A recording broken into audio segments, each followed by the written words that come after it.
Good evening. I call this meeting of the Township High School District 211 Board of Education to order. May I have a roll call, please? Ms. Barron, Here. Mr. Bradley, Here. Ms. Cavill, Here. Mr. Dombrowski, Here. Mr. McGowan, Mr. Rosenblum, Here. Mrs. Klimkowitz. Here. Would everyone please stand and join me in the Pledge of Allegiance? Allegiance to the flag of the United States of America and to the republic for which it stands, one nation, under God, indivisible, with liberty and justice for all.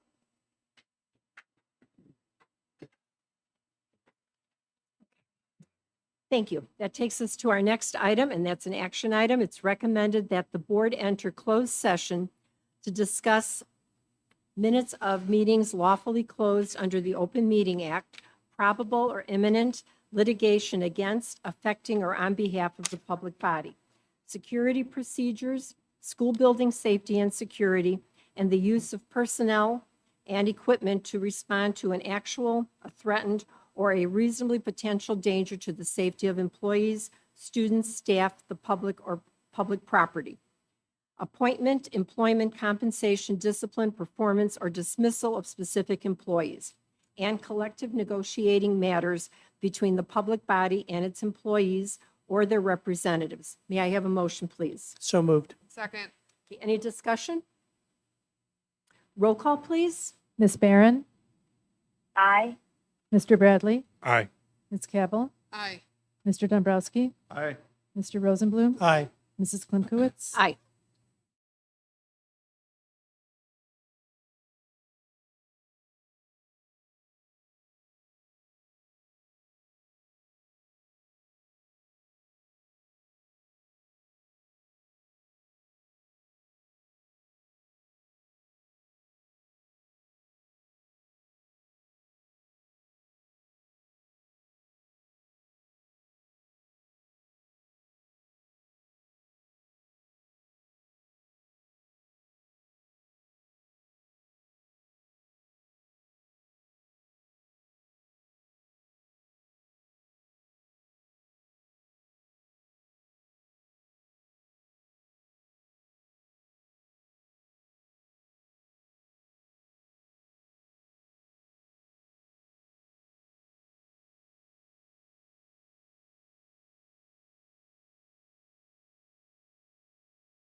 Same thing.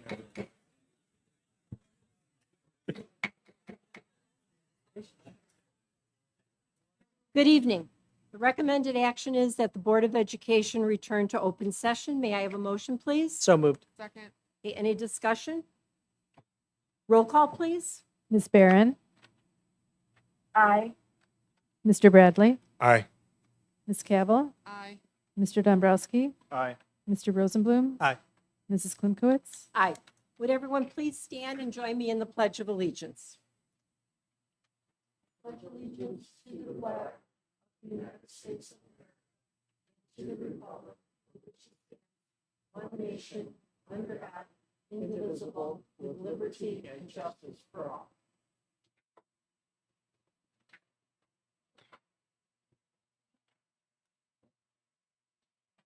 All right, good evening. And before we begin our recognitions, I would like to read our mission statement, just as a reminder to everyone of why we're here.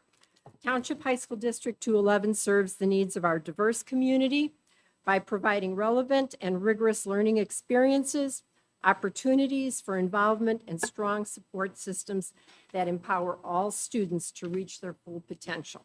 So good evening, and with that, I will turn it over to Dr. Small. Thank you. Tonight, Assistant Superintendent Josh Shoemaker, as well as Board President Anna Klimkowitz, will join us in introducing our National Merit Scholars today.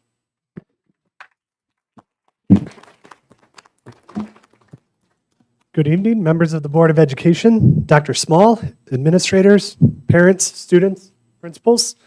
For more than 60 years, the National Merit Scholarship Program has been recognizing and honoring our country's most academically talented students. It is my pleasure to introduce a group of District 211 students from the class of 2024 who have distinguished themselves as National Merit Scholars. The National Merit Scholarship Competition begins in October of a student's junior year in high school. Students from around the country complete the Preliminary Scholastic Aptitude Test, commonly called the PSAT, along with approximately 1.6 million other American high school students.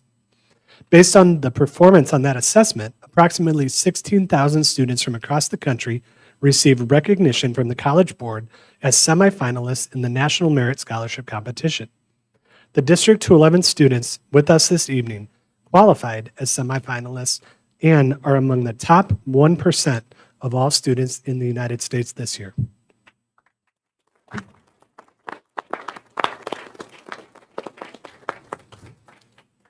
Tonight, we recognize each student's accomplishment by presenting them with the District 211 Robert Creek Excellence Award.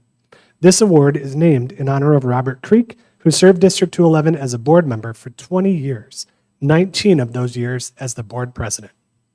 Mr. Creek distinguished himself by promoting a consistent vision of student and teacher excellence in District 211. I would like to ask that our board president, Ms. Anna Klimkowitz, join me at the podium to present the award to these outstanding students.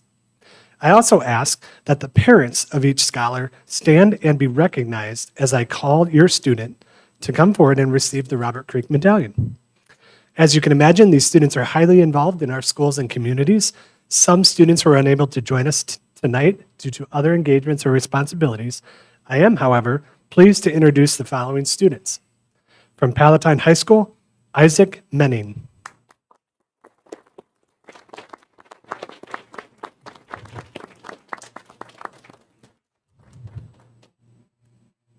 Aiden Smith.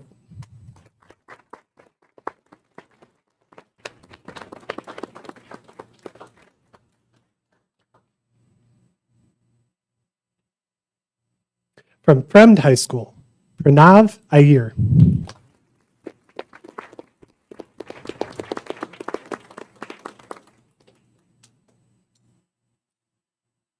Thomas Applebaum.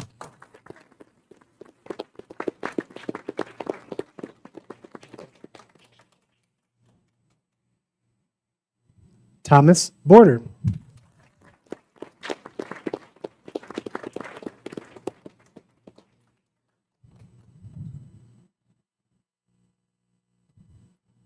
Evan Carl.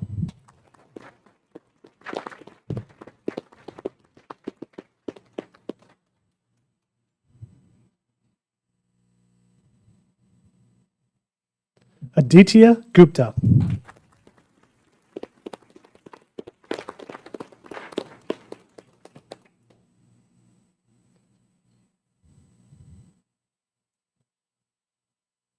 Joseph Jang.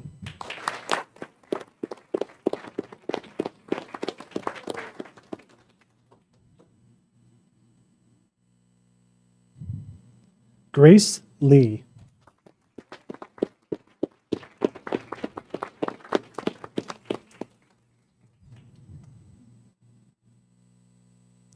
Arnav Mandal.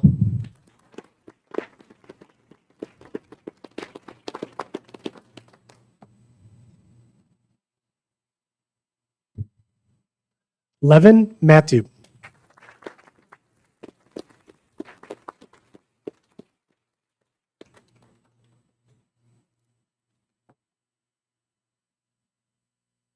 Jacob Myers.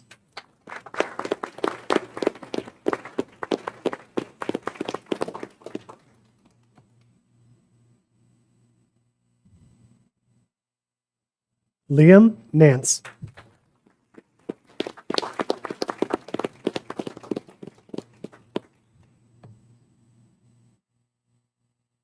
Henry O.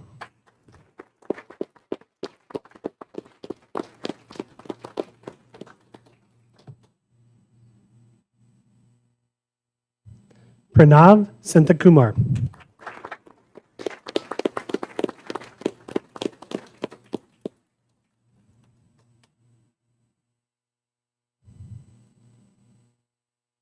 Stephanie Tien.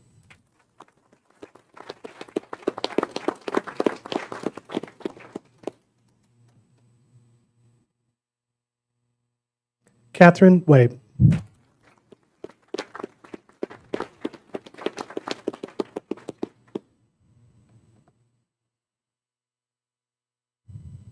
Jack Shu.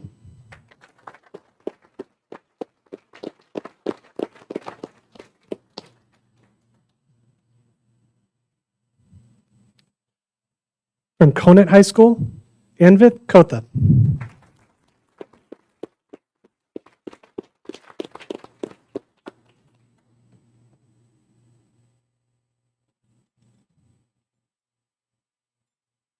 Aiden Meshak.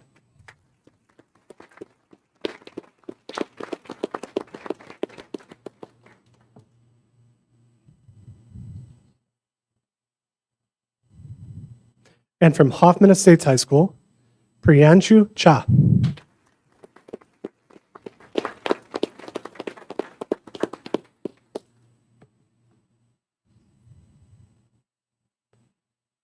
Yashis Matur.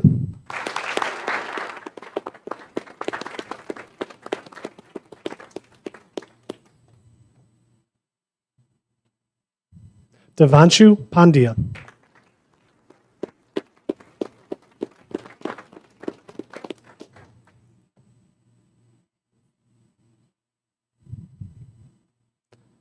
Aditya Raman.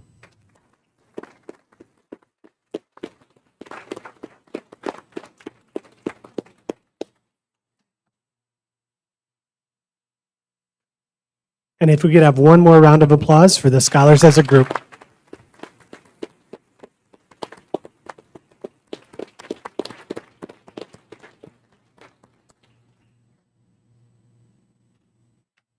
Students, if you could work your way back around.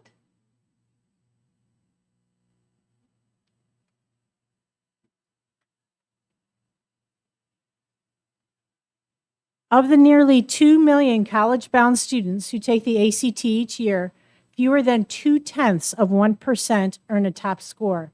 We have one of them with us tonight. It is my pleasure to introduce Counselor of Hoffman Estates High School, Sabrina Broughton, who will introduce us to an outstanding student with a perfect ACT score.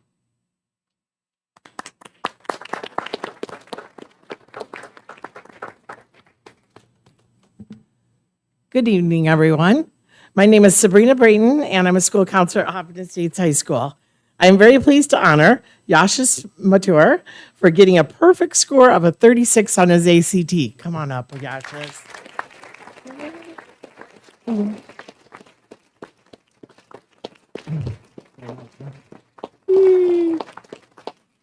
Truly amazing. In my 25 years as a school counselor, I've never met someone as talented and gifted as Joshua.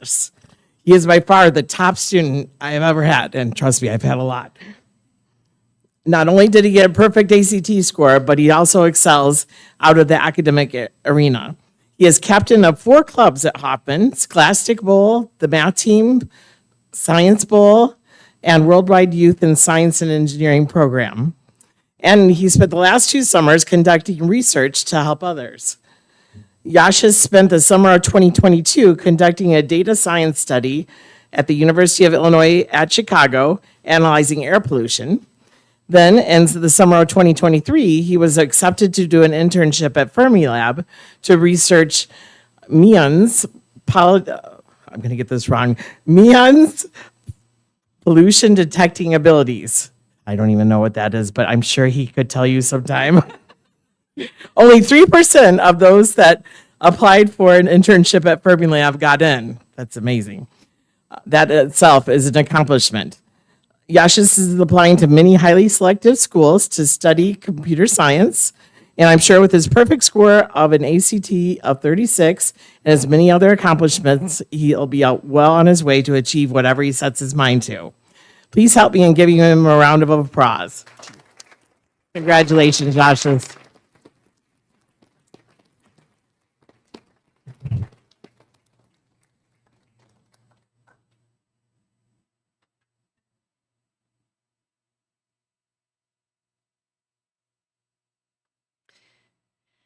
Hoffman Estates High School art teacher, Michaela Leno, has been named the 2023 Early Professional Art Educator of the Year by the Illinois Art Education Association.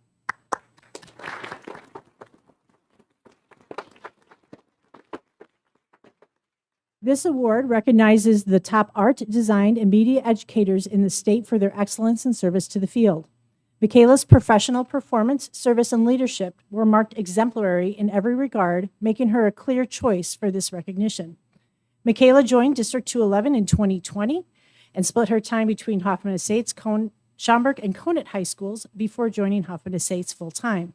She also spent 6 years as a lead teacher with Arts Alive, creating art camp curriculums for children ages 3 to 12. Michaela, who is inspired by her own high school art teacher to pursue teaching, comes from a family of art teachers. She teaches various art classes at Hoffman Estates and is a photographer club advisor. Congratulations, Michaela, and we are so proud to have you inspiring our students.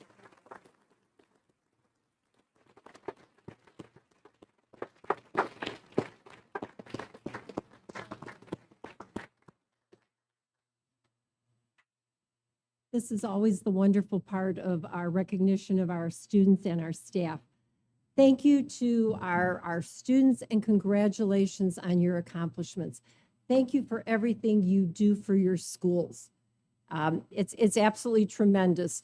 What you young people do and your accomplishments are truly supported by our staff, and we can see it here with your parents. They're here supporting you also. So thank you again for all that you do for our students.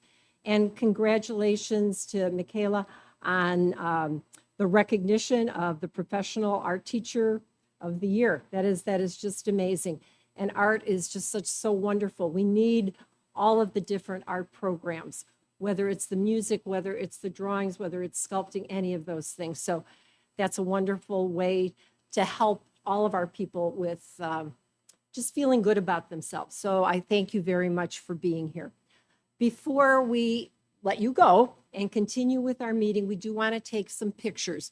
So we'll probably start with Michaela then, and then we'll do our students. So our students are going to come up here, we'll take pictures, and then within a couple of minutes, then we'll resume our meeting.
for being here this evening, and we are going to continue with our board meeting.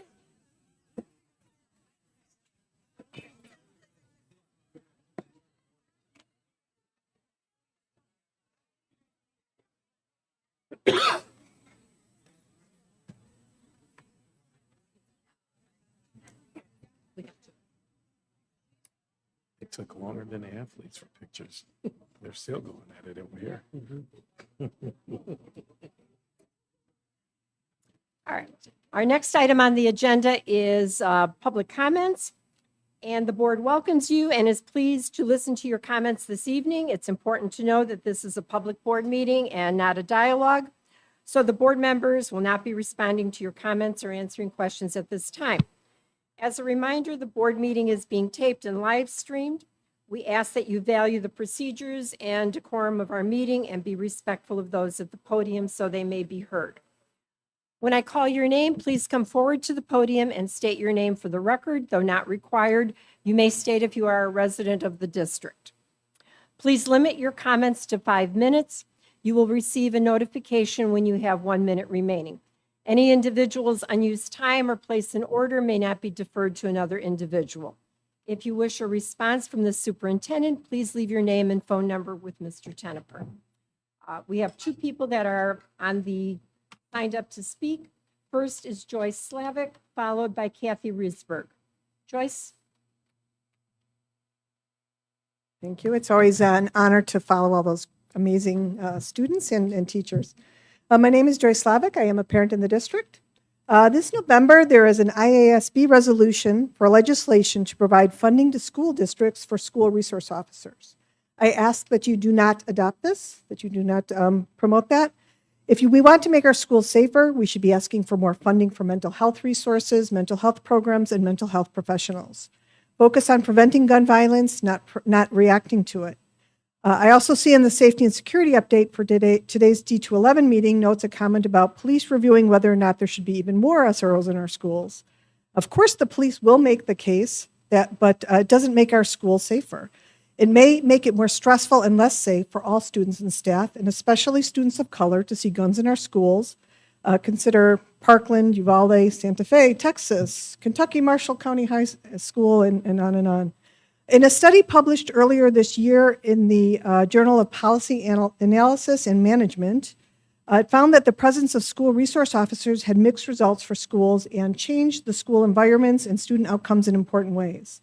They found that SROs may reduce some forms of violence in schools, like threats and physical attacks without weapons, but don't prevent shootings. In fact, firearm-related offenses often increased after the hiring of an SRO. The presence of SROs can increase the use of suspension, expulsion, arrests, and referrals to police, particularly for Black students, boys, and students with disabilities, according to this research. We've seen that happen even in our district with the ProPublica and Chicago Tribune expose, showing that kids of color and kids with disability had a disproportionate number of police tickets referred by school. I welcome collaboration with community organizations to help curb gun violence and other violence in our community, including the police. I would also like to see us come up with our own communications and plans. We have great free resources with Be Smart, which has materials for schools and can provide a district video presentation, district-wide video in-person presentation on safe gun storage, as well as resources. The focus should be on prevention and include mental health training and resources, anti-bullying or social inclusion campaigns, and better threat assessments to catch or mitigate the warning signs that often presage a mass shooting or suicides. I would also request a follow-up from Dr. Small on the status of our communications on gun safety and the free gun locks communications to our parents and our guardians. Thank you very much. Thank you.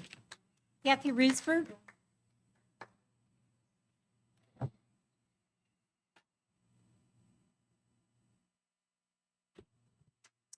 Good evening. My name is Kathy Risberg, and as a taxpayer for over 45 years in this community, I want to thank you, the board, for providing all students with a sense of equity, inclusion, and the freedom to learn. And I wanted to share that I truly appreciate the fact that so many folks who have spoken here in this room this past year are united with the majority of people in this community in their desire to take a stand against hate, against book bans, and against gun violence, and are also united in taking a stand for the safe storage of all weapons owned in this community.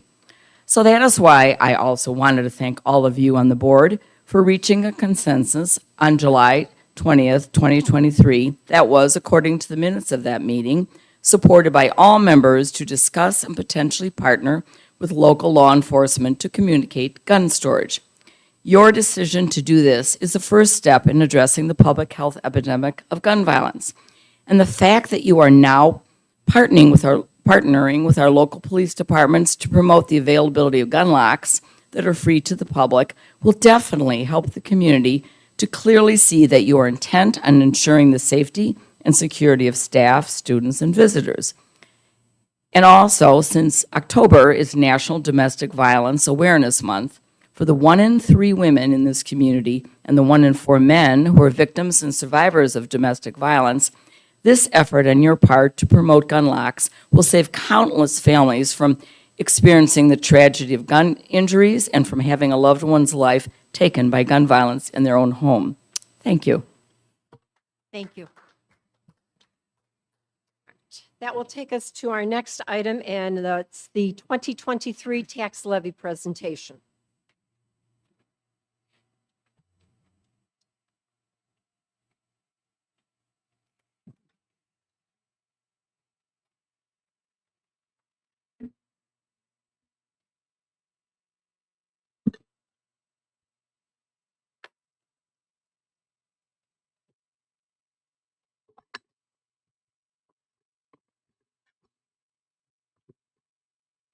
Tonight's presentation will review the recommended levy amount and the timeline of the action needed for this levy.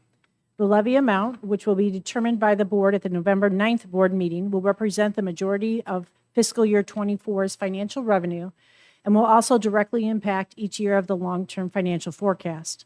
Therefore, in tonight's presentation, the projected impact on future years is also presented.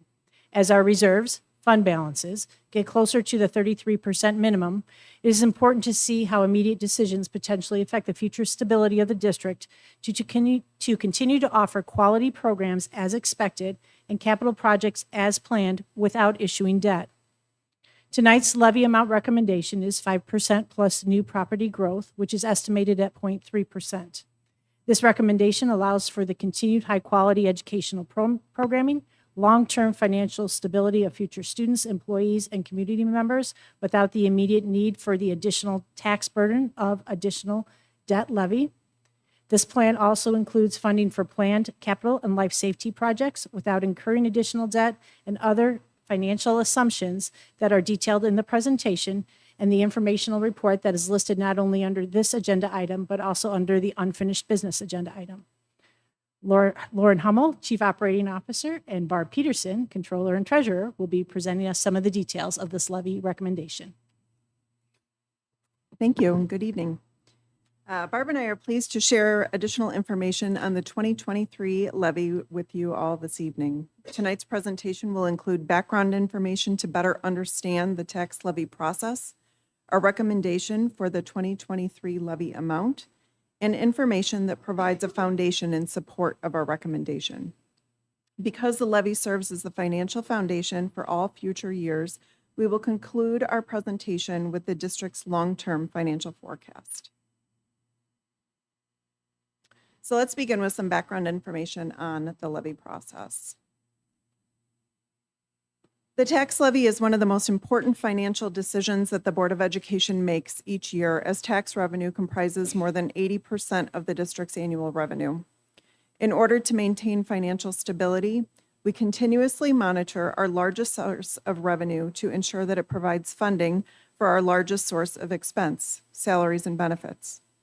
In order to maintain a balance between tax income and salaries and benefits for the district, it is critical that the tax levy be reviewed in both the short and long term to ensure that the district maintains adequate revenue to sustain expenses both now and into the future. It is critical that we take more than a one-year look at the levy, as it is short-sighted to assess the financial relationship between these two variables. The levy process in Cook County is subject to the Property Tax Extension Limitation Law, often referred to as PTEL or the tax cap. The tax cap rule was implemented to establish a cap on the amount that taxing bodies may levy each year. This cap is equal to the lesser amount of either the consumer price index from the prior year or 5%. The tax cap allows for new construction growth to be levied for in the year in which it is added to the tax rolls. For the current year, the rate of CPI was 6.5%, which exceeds the tax cap limitation, so 5% will be used as the limiting rate for the 2023 levy. Due to the tax cap formula, the current levy amount will serve as the baseline for calculating the tax cap limit for the following year. More simply put, the 2023 levy amount will be limited to an increase of 5% plus new property growth. For District 211, new property growth is estimated at 0.3%, making the PTEL limitation 5.3% increase over the prior year levy extension. It's important to note that the budget and levy cycles overlap. Last year's rate of CPIU is used to set the levy limitation, or in this case 5%, for the current year and will be used in developing next year's budget. As illustrated on this slide, and for further clarification of the sequence, the 2022 CPI sets the limit for the 2023 levy, which will impact the 24-25 budget. The sequence of years 22, 23, 24, 25 is a helpful pattern to reference when considering the various components driving the levy in the budget sequence. While we will focus the remainder of the information shared this evening on the levy recommendation, I did want to briefly take some time to provide information on the connection of the levy to the individual property owner's tax bill. It's common that we hear questions inquiring how the district levy impacts local property tax bills. There are 5 independent variables that are used in calculating a property tax bill. Of the 5 components, only the tax rate is determined in part by the local taxing body. The remaining 4 factors are controlled by outside agencies, including the Cook County Assessor, the Illinois Department of Revenue, and the Cook County Treasurer. It's common for property tax bills to change at disproportionate rates from the amount that's limited under the tax cap, and oftentimes even disproportionately from one's neighbor, because the 5 factors change at varying rates. For example, even if the district levied a flat levy, 0% increase, changes in other variables could result in more or less money being paid directly to District 211 on a particular tax bill. Despite the varying changes in individual tax bills, each taxing body is limited to a levy extension that is subject to PTEL and will not collect more than is allowed under the levy limitation. As Lauren previously mentioned, setting the levy amount is one of the most important decisions you will make as board members. We have considered many factors in making a recommendation to you this evening, including how this levy will impact next year and all future years to come. District 211 is not immune to the effects of inflation. Last year, inflation was 6.5% and continues to rise. We are experiencing these cost increases in many categories of our expenses. Salaries and benefits represent 85% of our total expenses. We're seeing increases of over 7% so far this year in salaries due to competitive market conditions, increased staffing for security personnel and English learner staff, and filling previously vacant positions due to the labor shortages. In 2022, salaries increased 6% over the prior year. Benefits are also trending at a high rate, over 5% for the second year in a row, and are projected to continue at this rate of growth. We also took into consideration where we feel some of our other revenue sources are heading. Corporate personal property taxes are at a historically high rate, but we have been given notice that these are on the decline. And while we are enjoying the benefits of high interest rates right now, we know that these won't last forever. We don't foresee new revenue sources to replace these earnings losses. We considered that we are operating debt-free and asked ourselves, do we want this to continue? And yes, of course, as our strategic plan says, yes, we do. And finally, we consider the impact of this levy recommendation will have not only on next year, but on future years to come for the stability of our district in the long term. All of these factors led us in the same direction. We are recommending a levy of $264.6 million, a 5.3% increase over the prior year. This consists of a 5% increase to existing taxpayers and 0.3% of new property growth. On this slide, we also break out the levy recommendation by fund. And as you can see, we continue not to levy into either the IMRF fund or the working cash fund due to significant and sufficient reserves in those funds. A second component to the levy recommendation is the recapture levy, and for a third year in a row, we will recommend to fully abate this levy. The amount of this levy for 2023 will be released next month. Cook County automatically adds a 3% loss factor to all levies filed to account for uncollectible accounts, meaning property owners who just don't pay their taxes. Last year, the board waived the application of this loss factor. This waiver stays in place until it is reinstated by resolution. We are recommending that it be reinstated. Let me explain by example how this works. When you waive the loss factor, Cook County will extend exactly the levy you filed and not a penny more. If you file a 1% increase in your levy extension will reflect only a 1% increase. But if you don't waive the loss factor, Cook County will automatically add 3% to your levy, not to exceed the tax cap. Under these circumstances, filing a 1% levy would result in a 4% increase to your levy, as long as 4% is below the tax cap. Last year, the board passed a levy below the tax cap and waived the loss factor to ensure that taxpayers were only levied at the amount of the levy that we filed. This year, we are recommending that this loss factor be reestablished to allow us to capture any funds lost due to delinquencies up to the limit of the tax cap. So what is the impact of levying at the PTEL limit?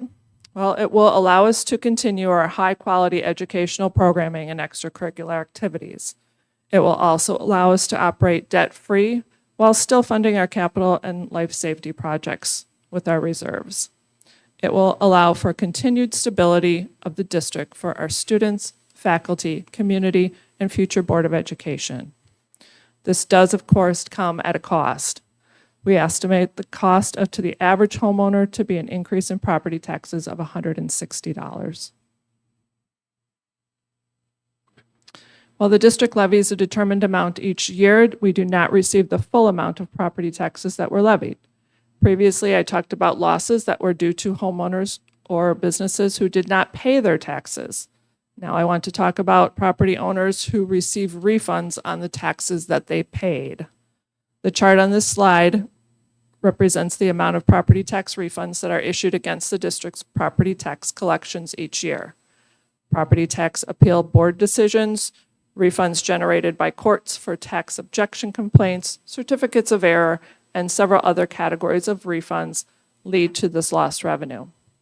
Because the refunds are issued after the tax bills are generated, the total levy amount is not redistributed among remaining taxpayers, but rather removed from the current property tax collections paid to taxing bodies. Over the last 8 years, the district has averaged refunds of $6.6 million per year. We continue to recommend PTAB intervention to preserve tax revenue and further prevent tax burden shift onto taxpayers. There's several considerations that set the foundation for the 2023 levy recommendation that Barb just shared. Over the past several years, the district's budget has been anything but typical. From the start of the pandemic, the district began to recognize lower costs, beginning with remote and hybrid learning, paired with systemic labor shortages. When the district returned to in-person learning and began hiring additional ESSER staff, additional funding was received to offset these expenditures. The district saw expenses lower than planned in the areas of fuel, utilities, food, supplies, and salaries and benefits. While lower, we continued to receive additional pandemic funds, relief funds from various sources. The combination of these factors led to a favorable budget position, which allowed us to utilize our budget surplus to offset other areas of revenue. The district offered tax relief for multiple years and has waived school fees since the 2020-2021 school year. We have been pleased to be able to offer this relief to our taxpayers and families over the past years, but through the past few years, we have started to see our position shift. We are experiencing record high inflation that is driving cost increases in areas of supplies and services. Labor shortages have driven wages up in areas to remain competitive in a tight market. Areas including benefits and construction have had costs that have outpaced the already high rate of inflation. As the paradigm has shifted in the costs of goods and services, it has also shifted in the needs of our students. As students continue to adjust in the post-pandemic world, we continue to recognize the increased need to offer greater social emotional learning supports within our schools. We have seen an increase in our English learner population, which has driven higher staffing needs in our schools. There are also heightened requests for safety and security measures within our facilities. And with all of these factors, our favorable budget position of just a few years ago has shifted to a budget that is needed to support the greater needs within our schools. In order to support these needs, the levy recommendation before you tonight supports preservation of financial stability for the district while providing revenue necessary to fund these new areas of expense.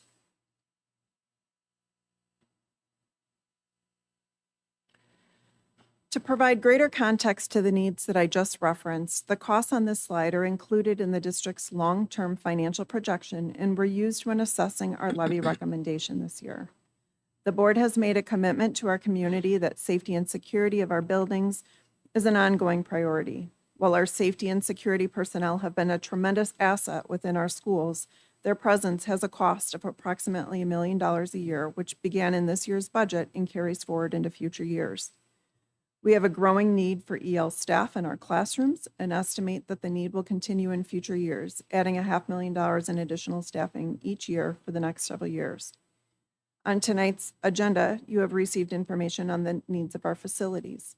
While many of the costs in our study are not urgent or will not impact our ability to provide instruction, we are dedicating an additional $4 million per year beginning in fiscal 25 to fund additional projects that are health and life safety related.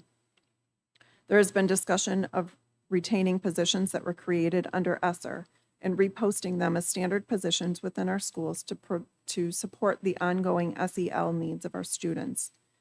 We also have discussed additional building entrance safety technology and staff as an extra layer of security within our facilities. All costs are included in the financial projection that will be shared later on in our presentation. The district is committed to ongoing facility maintenance and improvements across all of our school campuses. Priorities are outlined in the board's strategic plan, the district's 10-year facility plan, and now also include those items that have been identified in our facility audit. A comprehensive report on these items is included in tonight's meeting agenda, but the costs detailed here are provided as information as they are included in the 5-year financial projection.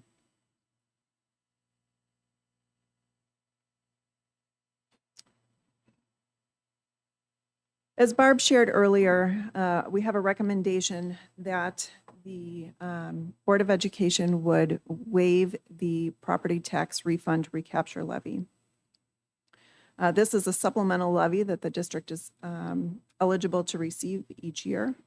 This supplemental levy, which is again known as the property tax recapture levy, is automatically calculated and assessed by the county as a means of allowing taxing bodies to collect dollars that were lost by way of property tax refunds in the prior year. Over the past 2 years, the district has fully abated this recapture levy, totaling close to $8 million in taxpayer relief. While the district does not know the amount of this year's recapture levy until after November 15th, we are assuming continued abatement of it for the purpose of our financial projection.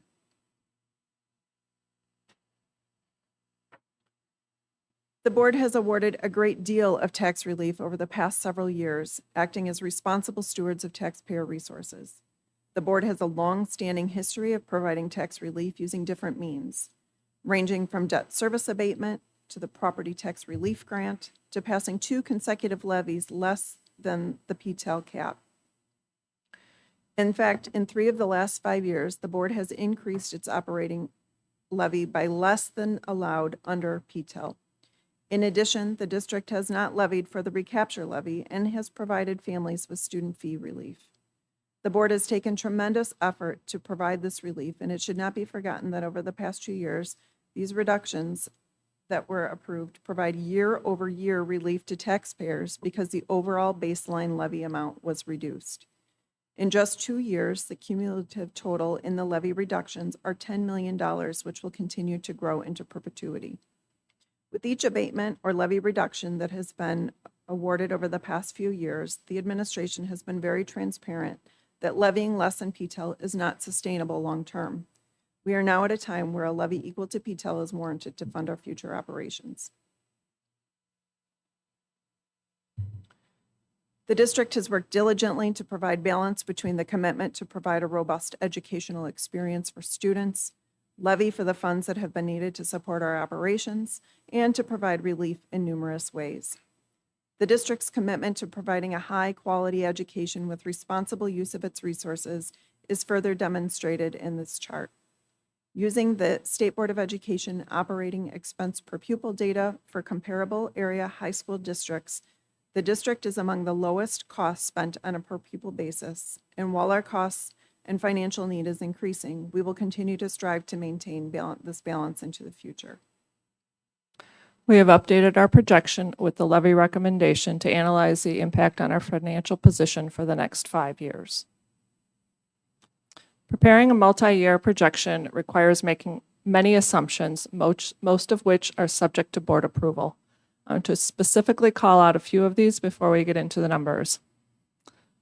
We assume that the board will approve the levy recommendation presented this evening. While the board has waived student fees for the past several years, this projection does assume that instructional fees are reinstated at $170 per student, starting with the 2025 school year. We do assume that select ESSER positions will be retained. We assume staffing increases in headcount year over year to support English language learner student needs. And we assume CPI will be 3% for 2024 and 2.6% for all future years. We will first see the impact of the recommended levy in fiscal year 2025. This levy will then become the foundation for growth for all future years. Please focus on the budget surplus deficit line in the middle of the page. As you can see, after next year, we will start to see large budget deficits each year. This will decline our fund balance down to and below the minimum fund balance level required by policy by the year 2029. This is after levying at the tax cap each year and after reinstating student fees. This deterioration in fund balance should give you pause. We need to begin to align our revenues with our expenditures. Based upon our strategic initiatives, this starts with this levy and future levies being extended at the tax cap. This slide shows the past, present, and future fund balance levels as compared to our board policy minimum threshold. The tan-colored line represents the minimum reserve levels we must maintain for the educational fund individually and the operating funds combined. Upon reaching this level, we must have a plan to maintain or grow our reserves. The red line is the amount of the educational fund balance level. At June 30th, 2023, we were at 37%. This amount is projected to decline below the 33% required threshold before the end of 29. This is of concern. Even with the full levy and adding back in student fees, we're projecting that our staffing and supply costs are going to outpace our revenue growth in this fund. The operating fund balance is represented by the orange line. This is our reserves for all of our funds combined. As of June 30th, our operating fund balance was 52.8%, meaning that our cash in the bank could cover about a half a year of our expenses. By fiscal year 29, this too has reached the minimum requirement. Paying for over $20 million a year in capital projects from reserves is a major contributing factor to this decline. Last year, the district filed a levy that was $3.6 million less than the PTEL limit. We are allowed to recover this amount by increasing our levy in one or more of the 3 years following the filing, as long as we don't exceed 5% in any of those years. This would be the first year that we would be eligible to recoup a portion of these funds if we so chose. However, since we are already recommending a 5% levy, there is no room to add in any of these lost funds.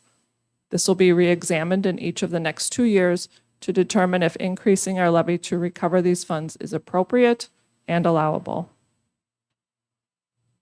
In any year that a taxing body requests a levy increase of 5% or more, the truth in taxation requirements apply. This mandates that the taxing body determines the levy amount 20 days prior to its adoption and publish the amount in a local newspaper. A public hearing must be held to allow for comments from the community. We have followed these requirements in the past, even when the truth in taxation statute did not apply to us. If the board sets a tentative levy in the amount of the recommendation, the truth in taxation requirement would apply. A hearing would be held at the December 14th Board of Education meeting. 2023 levy information is presented to the board over a series of meetings. Introductory information was first presented at the September board meeting. Tonight's agenda will provide the board with additional information on the levy, including the 2023 levy recommendation. The board will then set the amount of the tentative levy in November, followed by a public hearing and levy adoption in December. The levy must be filed and approved with Cook County by the last Tuesday in December. The levy recommendation set forth tonight accomplishes many goals. First and foremost, it supports the continuation of excellence in our instructional programs for our students. It provides for staffing growth and new initiatives to support the needs of our students and buildings. It supports funding our capital improvements through reserves and remaining debt-free. And it puts us in the best possible position to create financial stability heading into the future. Thank you for your time and attention this evening. We're happy to answer any of your questions. Before we open it up for the panel that's here, Ms. Barron, do you have any questions? No, I don't have any questions at this time. Thank you so much for putting this together and presenting at tonight's board meeting. Okay, all right. Mr. Bradley?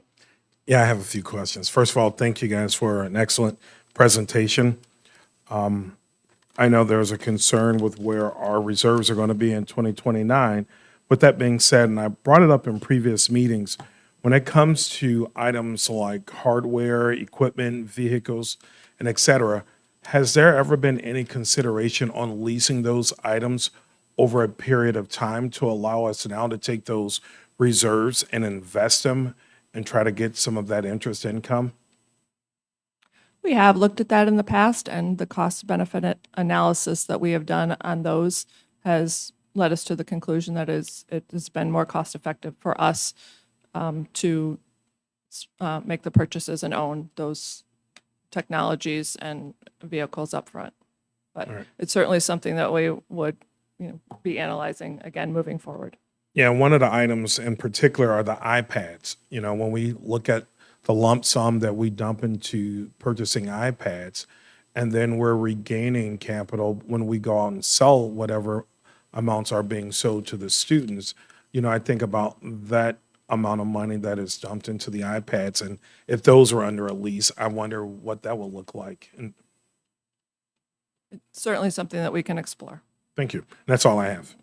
Mr. Rosenblum? I also thank you for your presentation and putting this all together and making it very informative for ourselves as well as the public that has access and is listening and here in this room. You had mentioned that it's recommended that we reinstate the loss factor. Is that correct? Yes. And one of the advantages of that is that it allows the tax levy to go to the max. Is that correct? So my question is, if we're being recommended to go to the max, then why would we seek to reinstate the loss factor if there's, for this current levy, no advantage? Sure. We're estimating what the maximum is, and Cook County will calculate what it actually is. So if we have underestimated, the loss factor will add to that in an amount to catch us up to the tax cap. But if we're recommending to go to the PTEL limit and we remove the loss factor, or we reinstate the loss factor, does that allow us to then be levied above the PTEL limit? So the PTEL limit is two components. It's the operating component, and then it is the new property growth. So when Barb is talking about the estimation, we know that the operating levy limitation is 5%. We make an estimation of the 0.3% for the new property growth. That is where there can be variance in what is actually extended and what is the true PTEL limit is. With that being said, the change, and it can go up or down from what our estimation is, the change in the new property growth affects only those properties that are coming onto the tax rolls. That is, if it was 0.4%, that 0.4% is not extended onto the existing taxpayer. So the loss factor accounts for that component, the new property, but then it also accounts for the delinquencies, as Barb had detailed in the slide that we had shared as well. So I guess my overall question on this is, if we levy to the max and reinstate the loss factor, does that present the opportunity, the potential for the levy to be more than what we would recommend at the max? Only if new property is higher than what we estimate. Okay. Otherwise, the tax assessor will not give us more than the 5%. What they would give us more is if the new property is higher than what we're estimating. And I think it's important, Lauren brought up a good point, and that's why we always separate new property, is that 0.3% or 0.2% or 0.5%, whatever it ends up being, does not get spread across our taxpayers. It represents the new property that's coming on the rolls. And we certainly have seen a lot of new property going on in our district right now. Okay, thank you for that. Would you mind, for people who are listening in the public, or any board members who may not really understand what abatement means, if you can explain what that means? I mean, those of us who have been on the board through abatements know what that means, but perhaps there's someone who's part of this presentation receipt that doesn't understand what that means. Sure. Go ahead. Abatement means foregoing a portion of the tax dollars that you previously filed for. So if you file an extension for $250 million with Cook County in December, you can come back within the next 3 months and forego a portion of those dollars, and that amount that you forego is an abatement, and it's a specific amount that the board would pass through resolution. The abatement that's being discussed tonight is the recapture levy abatement. Last year, as in the board documents, it shows it was $4.7 million that we did not take from the taxpayers, and we told the assessor's office, we want to abate that, leave that, do not take that from them. We are recommending the same thing, to say we are not taking that from our taxpayers. Every public body actually has to go through the resolution to say we are abating this. If they do not, it automatically comes from the tax assessor's office. Thank you. On slide 23, where you show the projection. Yep. And as Mr. Bradley had pointed out, it's projecting, if this holds true, right, that based on our expenditures and the revenue, that we would fall below the operating fund balance of 33%, right, or 33.3%, according to board policy. To Mr. Bradley's point regarding expenditures, I would like to suggest that we take a very, very hard look at how we're spending money to try to offset the deficit as much as we can through either cost control, cost reduction, maybe not doing some things that are in the plan to do. I know that's not a very favorable thing to look at, but maybe there are some things that are nice to haves versus have to haves.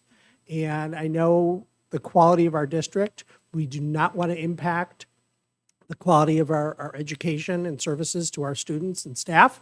But maybe there's some other things that we could take a really hard look at, and the administration can, from a departmental perspective, look with what they spend and see if there's opportunities for cost reduction for the next fiscal year, to see if there's a way to perhaps help offset some of our forecasted concerns that we have.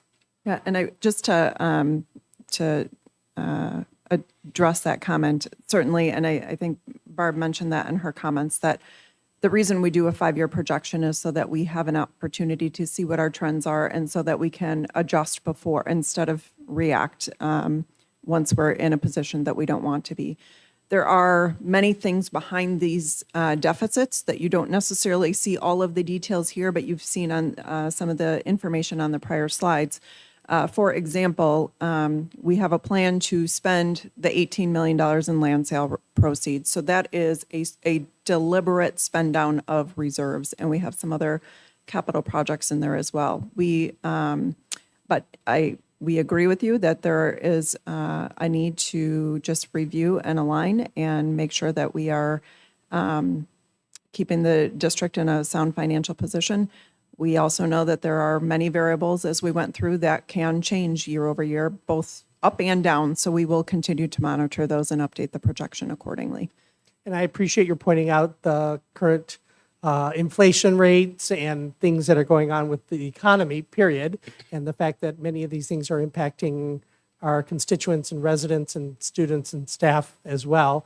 And also some of the things you pointed out as things that we're considering doing, like English language learners and some of the staff that we brought on with ESSER funds that are not going to necessarily be there for us going forward, but we're looking to perhaps have them in place permanently to continue to support our students. Yeah, and those will all be future discussions that will come before the board. Sure. Thank you very much again for your presentation. Ms. Cavill, questions? Yes, so speaking about, I believe the loss factor that we were talking about on slide 11, and what we have to pass a resolution whether to reinstate that. And then you mentioned that, we waived that, and it's essentially waived then in perpetuity until we make a resolution to change that. I just want to clarify, does it work the same way in reverse? If we were to reinstate that factor, does it then continue in perpetuity until we waive that again? It does. Yes. Okay, thank you. So I'm on slide 23, the same slide that Mr. Rosenblum was speaking about, and I'm wondering, I'm looking at the CPI assumptions, and I'm wondering if you can tell me a little bit more about where, I know that to a certain extent, it is your best estimate. I don't want to call it a guess. It's more educated than that. But I'm wondering if you could give me a little bit more context as to how we ended up at those numbers. Because to be honest with you, they seem low to me. So I'm hoping you know something I don't. Sure, we did go to several sources for what is projected to be the CPI for this year. And all indications were that we were trending between 3% and 3.5%. For this current year. So we chose to be conservative and went with a 3%. 2.6 would be the average of the last 10 years of CPI. We chose not to use the average of the last 5 because it's been so high. We didn't want to put more revenue in the projection than we felt we should. So this might be conservative, but we don't have a crystal ball.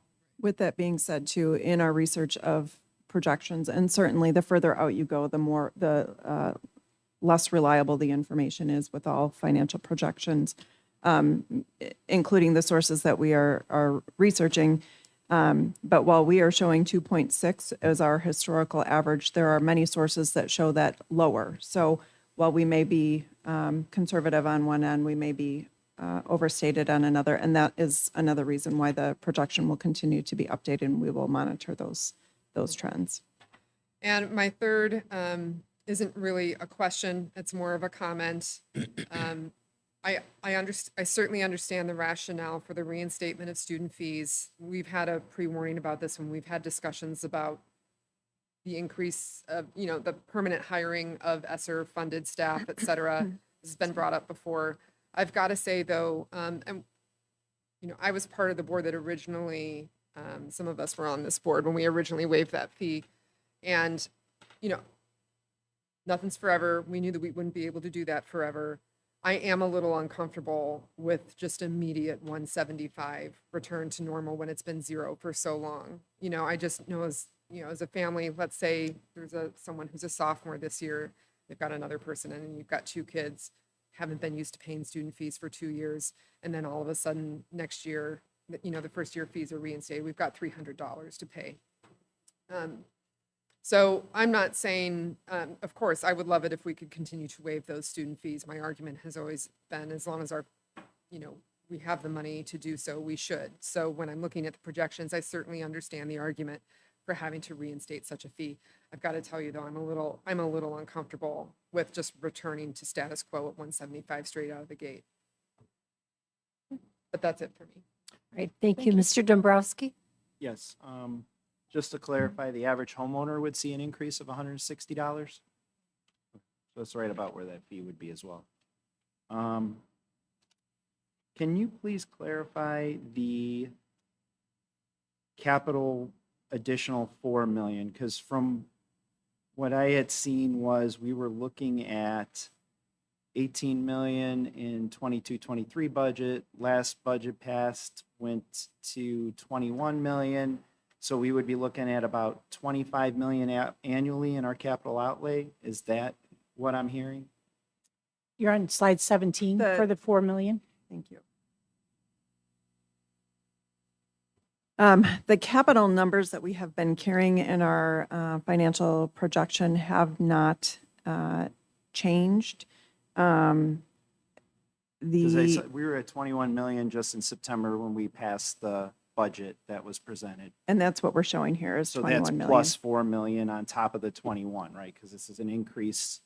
No, the increase is that our health and life safety study runs out, and we are assuming that we will continue with $4 million in that category in future years to pay for those types of projects, roofs, mechanicals, those types of systems. Can you clarify runs out? Because usually the budget's built off of the prior year. So when you say a 4 million increase, I'm understanding it to be 4 million in addition to the prior budget. At least that's how I understand increase to what we've seen before. It is the health and life safety component. This year, we have $1 million, I believe, in our budget for health and life safety items. Next year, we will have none because our Right, survey but is just to done, clarify, and then we our are health and life increasing to safety 4. is within the capital outlay line item. It is not a separate line. It is all within the O&M budget. Right, but when we're presented the budget, we have the capital outlay line item, right? So it's within there. We have 3 categories. So we have our major capital, our life safety, and then our routine maintenance capital. All under capital outlay, correct? Correct. Okay, so our capital outlay in our last budget was $21 million. Tonight, you saved like $4 million more as part of your projections for the tax levy. These are the averages that you will see. Again, this year we have 1 million for life safety. Next year, there is nothing. And the following year in the projection, we have 4 million. Okay. Ms. Peterson's point, when she says that we need to align our revenues to support our expenditures, most people in the community would say we need to align our expenditures to align with our revenues. Salary increases in 2023 averaged 4 to 4.5%. and we're asking for 5%. I'm not sure how we can expect our community to just continue to pay more in taxes without having a significant increase in their salaries to do so. I think that seems unrealistic. I think that, to Mr. Rosenblum's point, we need to look at reducing some of these expenditures to ensure that what we're asking for tax revenue makes sense. And I'm not seeing that with this recommendation. And that's my perspective on this. Okay, any other questions? Ms. Cavill?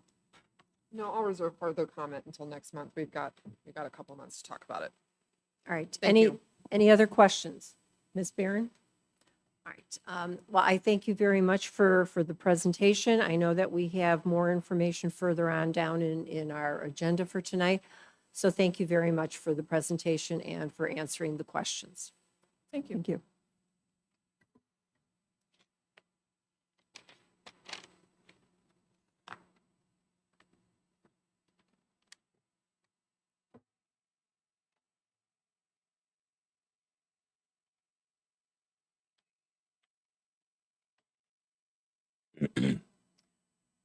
All right, then that takes us to our consent agenda. I did have a request of the removal of item number F, the resolutions authorizing intervention in proceedings before the State Property Tax Appeal Board. Are there any other items that a board member would like to have removed from the consent agenda? Okay. There will be 3 motions because not all board members were present at our September 21st, 2023 regular board meeting. So we'll be having a separate motion on that. So I have 3 separate motions. The first one is that the consent agenda with the removal of the minutes of the regular meeting of September 21, 2023, and the removal of item F, resolutions authorizing intervention in proceedings before the State Property Tax Appeal Board be removed, and that the remaining be approved as presented. May I have a motion, please? So moved. Second. Okay, any discussion there? Okay, roll call, please. Ms. Barron? Aye. Mr. Bradley? Aye. Ms. Cavill? Aye. Mr. Dombrowski? Aye. Mr. Rosenblum? Aye. Mrs. Klimkowitz? Aye. All right, then that motion carries. That takes us to the second recommended action, and that is that the minutes of the regular meeting of September 21, 2023 be approved as presented. May I have a motion, please? So moved. Second. Any discussion? Roll call, please. Ms. Barron? Aye. Mr. Bradley? Abstain. Ms. Cavill? Aye. Mr. Dombrowski? Aye. Mr. Rosenblum? Aye. Mrs. Klimkowitz? Aye. The last recommended action is that the Board of Education approve the resolutions authorizing intervention in proceedings before the State Property Tax Appeal Board, which seek assessed valuation reductions in excess of $100,000 for property tax year 2022.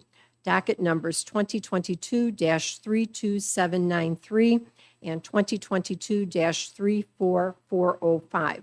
And further authorize Franzik as the Board of Education's legal representative to file requests to intervene in appeal proceeding forms with the Property Tax Appeal Board on properties for which the district receives notification of appeal. May I have a motion, please? So moved. Second. Okay, any discussion? Roll call, please. Ms. Barron? Aye. Mr. Bradley? Aye. Ms. Cavill? Aye. Mr. Dombrowski? No. Mr. Rosenblum? Aye. Mrs. Klimkowitz? Aye. Okay, the motion carries. Thank you. All right, then that takes us to our special reports and communications. We have some information items, Freedom of Information Act requests. The next item is free and reduced priced meal eligibility. Dr. Small, anything? This report indicates an increase in free and reduced meal eligibility over last year from 35% to 41% of our students who are eligible for a free or reduced meal at our schools. Our range within our several campuses goes from 23% to 61% of students who are eligible for these meal benefits. The board's policy for student fees allows for fees to be waived for students who are eligible for these meal benefits. Through our support of our staff, community resources, the District 211 Foundation, Realtors Against Homelessness, and other donations, we're able to support families whenever possible to keep students engaged in all opportunities our students have to offer, including after-school opportunities. Okay, any questions? All right, thank you. That will take us to the local police departments, body-worn camera policies and general orders. It's an information item. Dr. Small? The Schaumburg Police Department was an early adopter of using body-worn cameras. At the May 25th, 2023 Board of Education meeting, the District 211 Board approved an intergovernmental agreement with the Village of Schaumburg regarding the unique position of the SRO in regard to police-issued body-worn cameras. Since that time, all three of our local police departments, including the Schaumburg Police Departments, have updated their individual policy and procedure manuals or general orders. These procedures detail all aspects of the body-worn cameras, including the role of the SRO, who spends most of their day engaging in community caretaking functions within the school community. The body-worn camera shall not be activated when the SRO is engaged in the community caretaking functions, such as conversations with students and staff that are unrelated to an investigation of a crime. During these school community caretaking functions, the SRO will not operate their cameras. The current documents related to body-worn cameras for the police departments within the villages of Schaumburg, Palatine, and Hoffman Estates are attached to the board agenda for information. Any questions? All right, then that will take us to safety and security update. Information item again, Dr. Small? The safety of District 211 students and staff is a top priority. The District 211 administration and local police departments have open and effective communication regarding assessments of safety protocols, audits, and updated safety technologies. As referenced in the September 2023 Board of Education meeting agenda materials, district administration, in a partnership with the police departments, have continued the evaluation of facility scanning systems and their effectiveness to stop weapons from coming on campus, potential gaps in the ability of one school resource officer to keep a school safe, and any recommendations based on new safety reports from the Secret Service, FBI, or Department of Homeland Security. This assessment is currently in place, with reports and potential recommendations coming back to the board in November. Any questions? All right, then that will take us to unfinished business, and that is some information, again, in regards to the 2023 tax levy. Dr. Small? We've gotten materials. Any questions in regards to that? Okay, thank you. That'll take us to new business then. We have the 10-year master facility assessment plan and capital improvement plan. Dr. Small? This report summarizes the findings from the 10-year master facility plan and capital improvement work completed to date, including life safety projects. This report also includes the capital improvement project timeline scheduled over the next several years. At its December 2022 meeting, the board took action to approve Archon Associates to create a 10-year facility assessment and assessment management plan for District 211. The facility assessment included the 5 high school facility sites, Higgins Education Center, North Campus, and the Administration Center. The facility assessment is designed to allow the district to evaluate the condition of facilities and plan for future maintenance or replacements. The 10-year plan is intended to be a planning tool, as it is expected to be an evolving document that will be adjusted based on continuous monitoring of the facility conditions, identification of evolving needs, and adjustment based on the budget. The scope of each identified priority item will be further discussed on a project-by-project basis and as budgets are updated accordingly. Any questions? Yes. Mr. Dombrowski? I noticed that priority 4 is defined, but I don't know if it's just missing on the table that's on the top of page 4, or if there are no priority 4 items, or if they were just rolled into priority 3. There are priority 4 items that are identified on the survey, but they do not have costs associated with them because they are beyond the 10-year mark. Okay. Any other questions? All right, if not, then we'll move to the next item, and that's an action item, that the Board of Education authorize the superintendent or designee to renew a contract with Nania Energy Advisors for the purpose of conducting a request for proposal and energy auctions for natural gas services for the district for the period beginning July 1, 2024, and for electricity services beginning July 1, 2025. May I have a motion, please? So moved. Second. Okay, discussion? Dr. Small? In January of 2021, the board authorized the district to utilize the services of Nania Energy Consultants to conduct an RFP and subsequent auction for electricity and natural gas services. Procuring energy is unique, particularly with the change in rates from day to day. After vetting several different methods of procurement, we feel this is still the most transparent and competitive process. The district had very favorable results using this process in the past. The results of the auction resulted in savings of $1.1 million compared to market rates over the same period. It is recommended that we engage a similar process again for both natural gas and electricity. Markets are very volatile now, so it is recommended that we conduct this process as soon as possible to avoid the spike rates that may occur in the winter months. Any questions? Can you just clarify, the auctions will begin in July 24, 9 months from now, and then in 21 months from now? Is that correct? No, our contract is through the end of June in 24 and 25. They are recommending that we conduct the auction now, though, because the rates are expected to increase. So while we conduct the auction now, ultimately what we get to is the rate that the vendor supplies to us, and we're able to lock that in, but the rate will not take effect until July 1 of the respective year. So we'll hold the current rate from 21 until 24, and then... Yeah, so we will, the contracts that we are under right now and the rates that we were paying will continue for the duration of the term. Okay, so we're going to auction now for rates 21 months from now. So the natural gas expires June 30, 2024. That one, we are definitely doing 100%. The recommendation is that, and what we are going to continue to work with Nadia on is, should we do a portion of our electric, even though it's for 2025, to see what type of rates we get. We do not have to lock them. We can reject the rate in its entirety, and just decide that we're going to kind of ride it out and see what happens. They want to do a little bit more assessment and see what the projections are.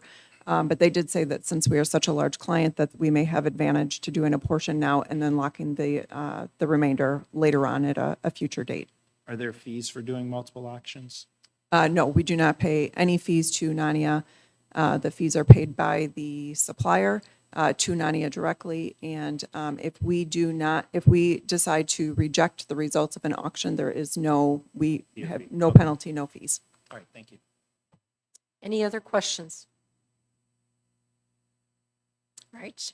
May I have a roll call, please? Mr. Rosenblum, Aye. Ms. Cavill, Aye. Mr. Dombrowski, Aye. Ms. Barron, Aye. Mr. Bradley, Aye. Mrs. Klimkowitz. Aye. Motion carries.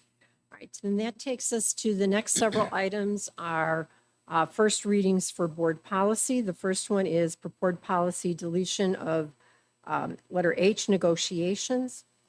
Dr. Small, do you want to add anything or? I'll try to be brief because we have a lot of these, but this was discussed in detail at the July 20th, 2023 board meeting in terms of that particular section not having policies under it. Okay, any questions there? All right, the next one is proposed policy revision BCE, board appointments. And this again is the first reading. And do we have any questions in regards to that one? This is Mr. Dombrowski brought to our attention of a couple of committees that need to be board committees. And this is our information in regards to it. I have a couple of questions. When we had our discussion regarding whether we were going to adopt the IASB, the recommendation from the administration was to review policies on a 5-year cycle. We took no action on that recommendation. We're We ha- proceeding and we will bring them in You're proceeding on a 5-year cycle? on the 5-year cycle from the But IASB. I'm not, we took no action on that recommendation. We moved on. There We- was no agreement or disagreement from the There board. was not a motion. There was no motion. as being- Right, there was no motion in regards to. Can we stop, please, until this noise is? Oh, Yes. Okay. Thank you. Okay. Yes, thank you. Right. Okay, I'm just trying to understand. The Board- administration's moving forward with their recommendation regardless of board agreement. Is that correct, Ms. President? we were following, because IASB does the same thing with the 5-year. So that was the consensus of the board to. I don't continue. believe it was the consensus. I don't think consensus was agreed to. We agreed that we voted no on the IASB, Mhm. but we did not discuss the recommendation or take action on the recommendation. There was no motion that was presented in regards to that, no. But we were following what IASB does, and unless somebody wants to bring something up as a discussion in regards to it, Like I followed said at the along. last meeting, I think it should be on a 4-year cycle, not a 5-year cycle, and I just want to reiterate that. With regard to this item, where does our policy committee fall? There What do is you no mean? board committee that's a policy committee. There's an administrative policy committee that brings recommendations to the entire board for a review, and then a second meeting for a vote. Okay, because traditionally, our policy committee would have board members or liaisons, and I'm not sure that the new language that says board members may serve as liaisons to administrative committees, and the superintendent will appoint any such liaisons, taking into consideration any requests from board members on specific appointments. It was my understanding prior that this district would make the request through the board president. The board president would accept those liaisons and appoint those liaisons. And now it appears that board requests to be on administrative committees are at the superintendent's discretion. After several discussions regarding the board policy committee, I was under the impression that that would be a board responsibility delegated to the superintendent, not necessarily responsibility that would fall under the purview of the superintendent as administrative committee. I think the ultimate responsibility for policy development falls on the board. And I think it's pretty clear language in IASB if you're going to follow that direction. So I think I'm at a disagreement with the administration and how that's laid out. And I think we should put clarity in this policy regarding the board policies committee. Policy is an administrative committee, and we had quite a bit of discussion in regards to that, where we've got the readings coming before us here. Our first reading, we have an opportunity, all 7 members have some say in regards to it. It would come back to us a second time. It could come back to us a third time. It could come back to us a fourth time, but everyone has an opportunity to speak in regards to that. I think you lost me a little bit. Tell me exactly what your main concern is with this policy BCE. Lines, A line item? sure, lines 71 through 73. If I can clarify, Please. the difference between an administrative committee is that it involves administrators and the superintendent. It is not directed by the board. The whole purpose, or no, I shouldn't say the whole purpose. One purpose of this policy is to make sure it is detailed in our policy, the difference between a board committee and an administrative committee. That's why that language is in there.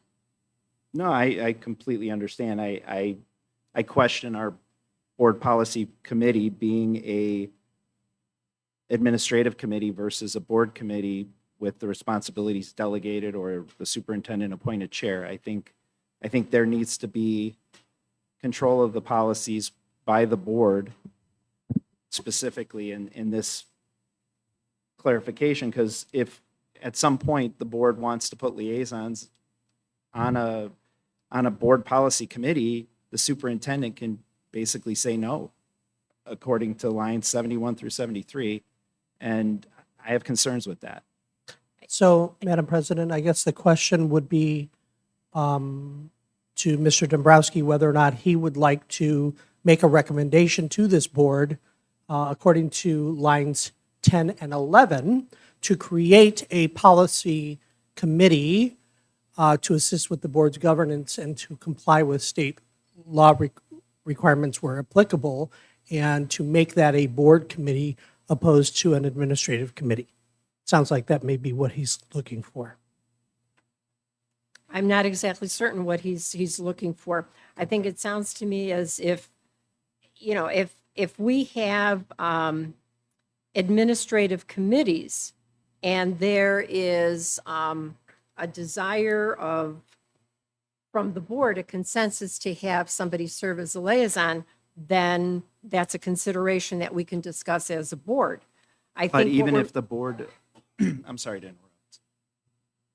I think what we're looking at here is establishing the board committees, because this was brought to our attention and we need to address it. So this is information from IASB, also our review by our attorneys to make sure we're meeting the law as it's stated.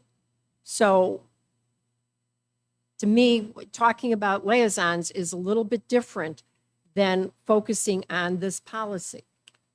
I would request that, to Mr. Rosenblum's point, that we add to the standing board committees, the board policy committee.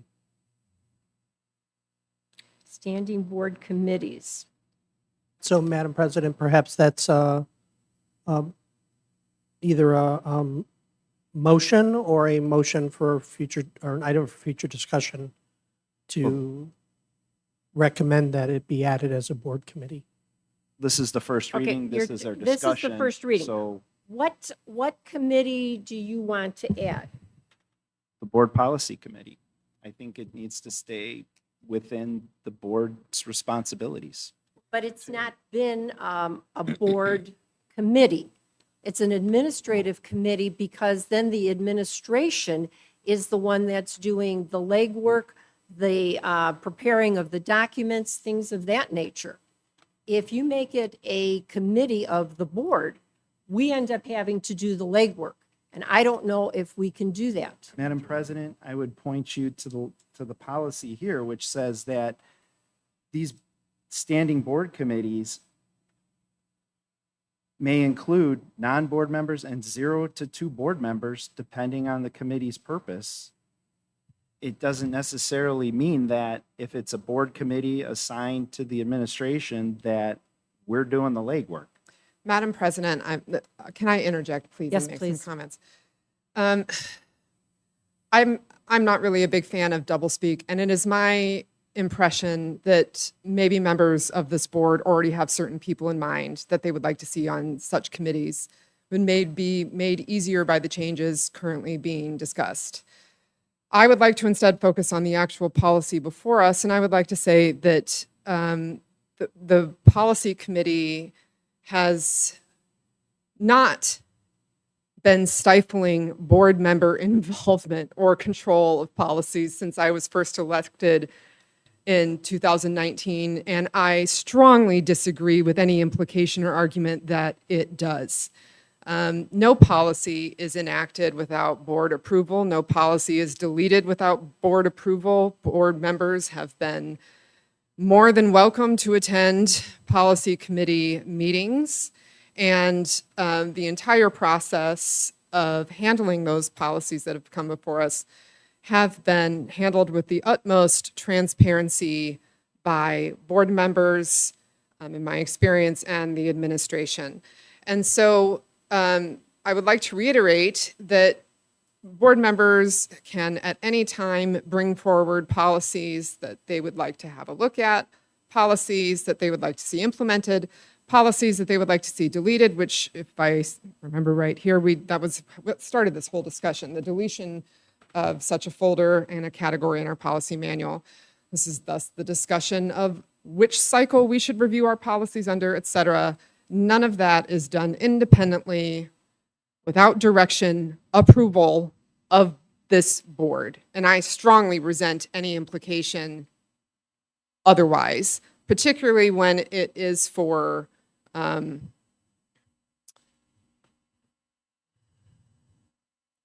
vision, perhaps, that certain members share that have not yet been brought before the board as a whole or been given any sort of consensus. So I think it's possible to make an argument for changes you would like to be seen without implicating the competency or a lack of transparency among the currently operating administration or previous board members of every political persuasion. Madam President, I'd like to reiterate at the last meeting, these policies were brought forth in order to be in compliance with the law of what were required standing board committees. This isn't pertaining to any vision. I kind of disagree with the implication that it might be. This is the discussion that occurs at the board table when the policies come to the board table for the first reading. This discussion could easily be had in a committee meeting prior to the board table having the meeting. But this is the process that we have in place without having board members involved on the committee. And so here we are. All right. I think it's important that we have these discussions and provide this input, and this is the forum for it. And you're exactly right. This is the forum, not with just two board members sitting at a policy meeting. We've discussed this, we discussed this at length, and we moved on. And I'd So, like to, we moved on. That's What- fair, but what I was still re- have more comment to add to that. This discussion doesn't get closed. When we had our finance and budget committee meetings, we've had 7 board members sitting in that committee meeting with input on budget and finance items. And we decided not to continue having that second meeting because it was a rehash of what was presented to us at the board meeting. So it was presented twice, which was not necessary. That was why that committee had folded. I would like to get us back to what we're looking at here, and what you originally brought up to us was there were the laws requiring the establishment of the Parent-Teacher Advisory Committee and Behavioral Interventions Committee. That's what we're looking at. That's what's come before us. This is for the first reading. If you have something that you would like to offer specifically in regards to that, please do so, and then it could come back to us. That is my offer, that we add board policy committee as a standing committee, and we put that under item 4 as far as board committees. All right, I do not agree with that. I don't think that that's an appropriate under our standing committees because it's an administrative committee. I don't think it should be. According to IASB, that is a responsibility that rests with the board.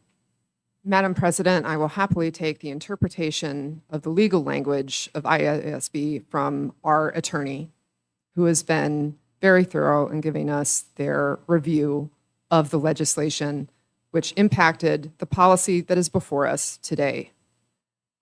And we had that information. We can pass that out again and go forward with that. And I think it's important to note that we did not have these standing committees as standing board committees. We had them functioning as administrative committees through safety, which were not open meetings per the Open Meetings Act, which was a legal requirement that our council did not correct action until we brought it up and additionally pushed the concern to where we are tonight. So I have to say that I would not entirely rely on our council to protect us in this situation. Madam President, that seems to be a very good example of exactly how much impact board members have in the development and the execution of policy, utilizing legal counsel as consultancy when needed. For, of course, it is not their job to review our policy for us and make recommendations on our behalf.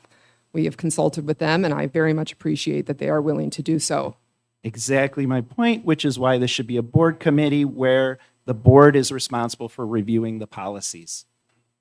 And the policies all come forward to us, and I don't remember how many policies we have. About 340. About 340 policies. So there's a timeliness, and even with the IASB with their 5-year cycle of reviewing the policies. They Madam bring those President, forward. do we need to, at this point, it sounds like in previous situations, do we need like a consensus of the board as a whole? I'm not sure on the first reading, if the discussion is how it stands, if a consensus on, I'm not exactly sure about the Roberts Rules of Order and Procedures and going forward with Mr. Dombrowski suggesting a change that may or may not be agreed to. Are there any other questions or comments in regards to the document before you, the board, the policy BCE as presented in the first reading? Ms. Barron? No questions at this time. Thank you. Okay, Mr. Bradley? None. Okay. Mr. Rosenblum? I don't have any questions regarding board appointments in this policy revision. Okay. So is there consensus, consensus to move forward with this? And then it'll come back to us. And if there's something specific that you have, or maybe we can, if you would like, we can double check with the attorneys in regards to any question that stands here. Clarification, Madam President, do you mean consensus to move forward with the policy as it is currently written on the agenda? Yes, ma'am. Sorry. Okay, thank you. It's a yes from me. Okay. Mr. Dombrowski? No, I think it needs to be modified.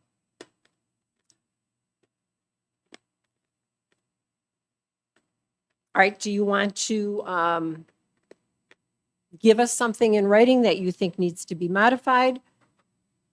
Or you just want a standing committee? I think that the board policy committee should not be an administrative committee. Madam Okay, President, we've gone through that. So I think we're going to move forward and, Madam President, regarding discussion of this particular policy, this is regarding board appointments and not committees. And if there's a decision to add a committee, that should be brought up as a separate item for future discussion it and could not be tonight. something that's a future discussion. Yes. This one deals with these committees that have been brought to our attention that we need to have. Is there another policy that defines standing board committees? To Mr. Rosenblum's point, I don't know offhand. I don't believe there would be. But this one talks about it's created, these are the ones we've got listed here. And these are the ones that have served us over the years. The policy being brought to all of the board members meets the need for all board members to have input. So I'm going to ask if there's no other questions or comments, we're going to move forward, and then this will, our first reading, and it'll be brought back to us for our second reading. Can we finish the consensus? Oh, I apologize. Mr. Rosenblum, do you have consensus to move forward with this? I do. Okay, Mr. Curtis, or Mr. Bradley? That's all right. Although it's not an actionable item, I would like to move forward. Okay. Ms. Barron, do you have consensus to move this forward? And it'll come back to us for a second reading. Can you just say what we're moving forward on? I just missed that last part. Okay. A little hard to hear. The file BCE, the board committee appointments. This is the first reading. We've had discussion in regards to it. It'll come back to us next month for the second reading. Do you have consensus to move forward with it for the second reading? Yes, we can move forward. Thank you. All righty, thank you. All right, so we'll move forward with that. All right, then that takes us to the proposed policy revision BCBA board officers. Any questions on this one?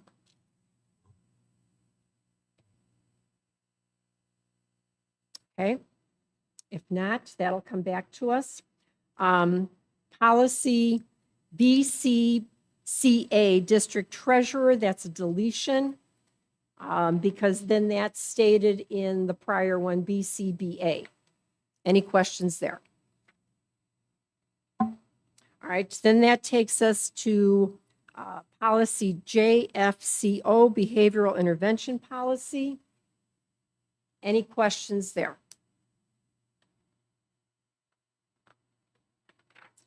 All right. Then the next one is policy BDDD, the quorum. It's just an addition of, it's So the quorum as far as being physically present and those who can call in, and it adds item number 4, unexpected childcare obligations. Are there any questions there? I do have a question on that one. When we say unexpected childcare, that's really broad. So is there any depth to that? I really, okay, just want to make sure. That's what the law said. Okay. So, yeah, it could be a sick child at home, don't have a babysitter. No questions? All right, then that takes us to policy JHFD, student use of automobiles and parking.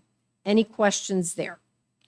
Just to be clear, we're going to a direct tow policy, no tickets, no warning. I know that tow fees are way more expensive than a ticket, and a lot more difficult to deal with than a parking ticket. But just so I understand, this is a more punitive approach within this policy.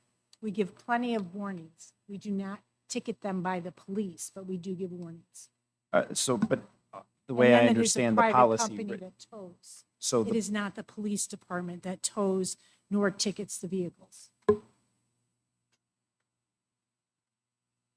Can you talk a little bit more about that, Dr. Small? I mean, how do we know that it needs to get a ticket, and how do we let people know about that? So there's 3 places you can park in our building. If you're a student, you have to have a student parking permit, and you park in designated areas which are marked by a different coloring. I believe it's white, but don't quote me on that.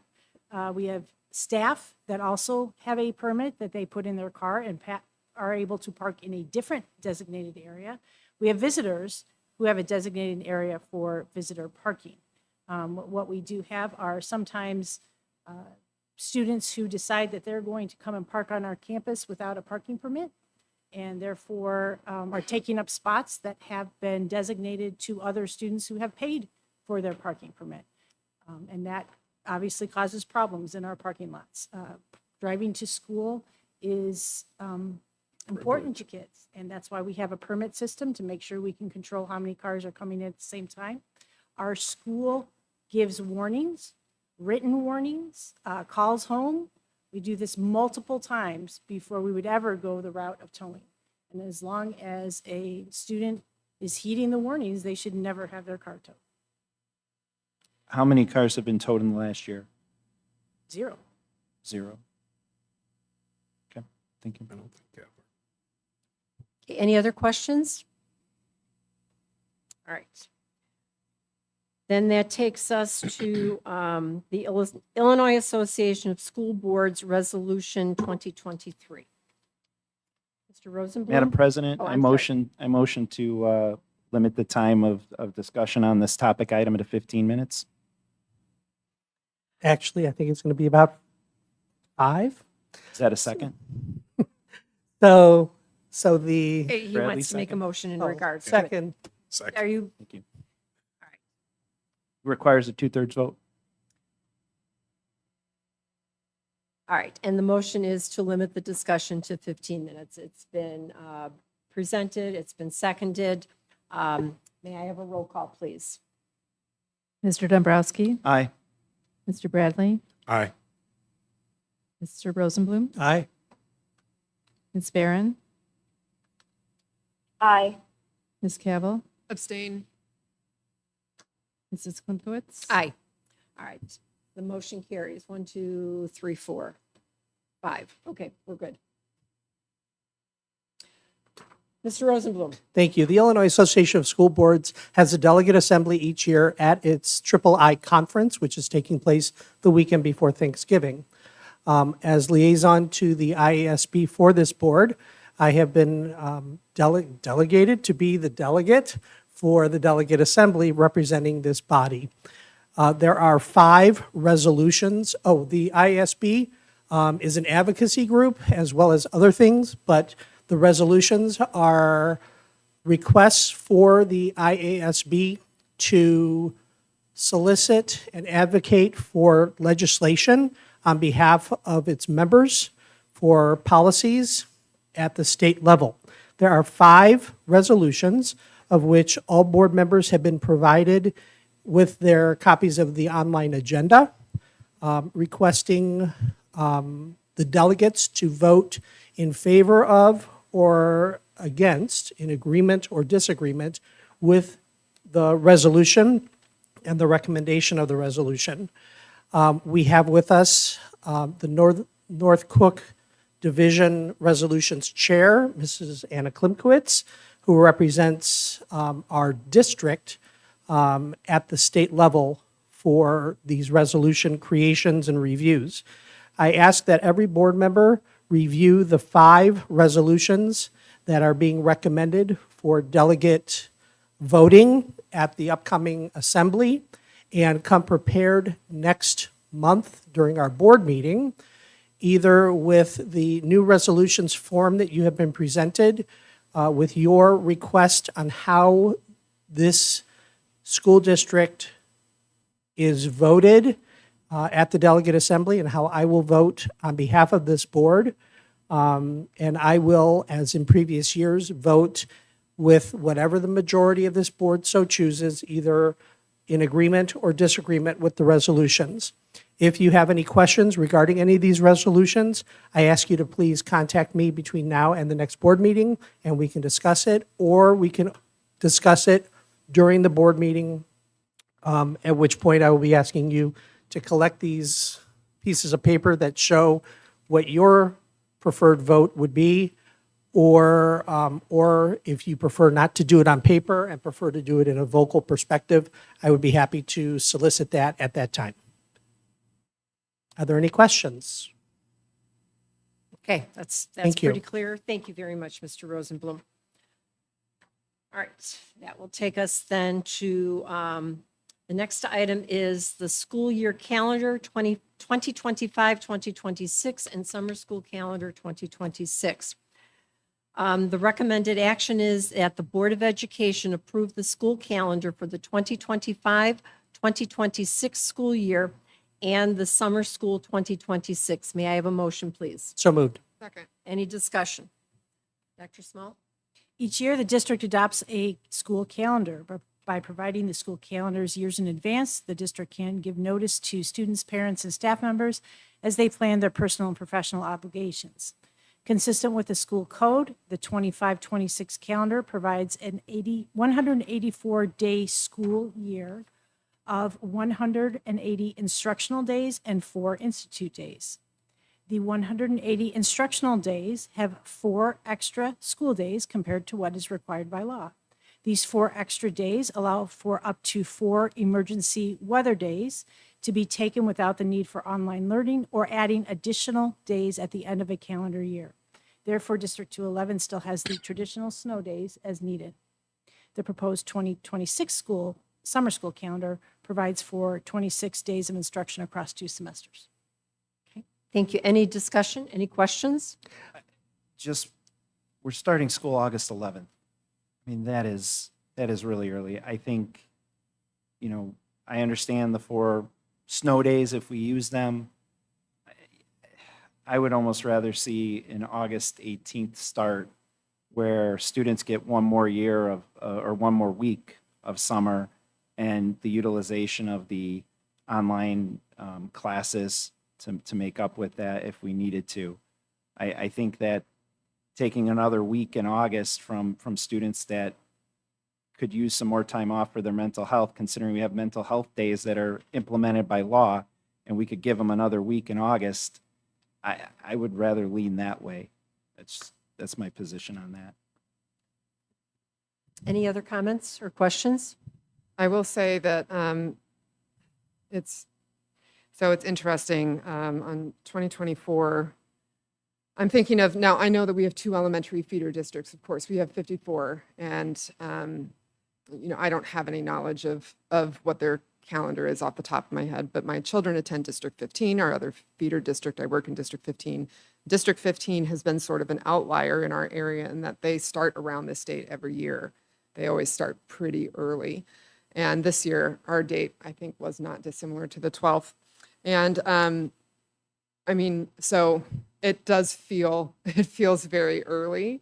And I know that next year, District 15 is an outlier because of the construction that they're hoping to do in the summer. It's one late year, then they'll return back. So on the one hand, I certainly agree with Mr. Dombrowski in that sense. On the other hand, if these changes were to go forward, I know at least for District 15, families with students attending both District 15 and District 211 would have start dates that are actually closer together than they've historically been in the past. In the past, District 211, and I don't know the date off the top of my head, used to start later and went into June. The academic challenge behind that, which is the emphasis and the reason behind the change of our calendar, is that semester one ended shortly after winter break. So what we did is we had our students end their December schooling, go on a 2-week winter break, come back, and within 10, 15 days, be taking a final exam after a 2-week winter break.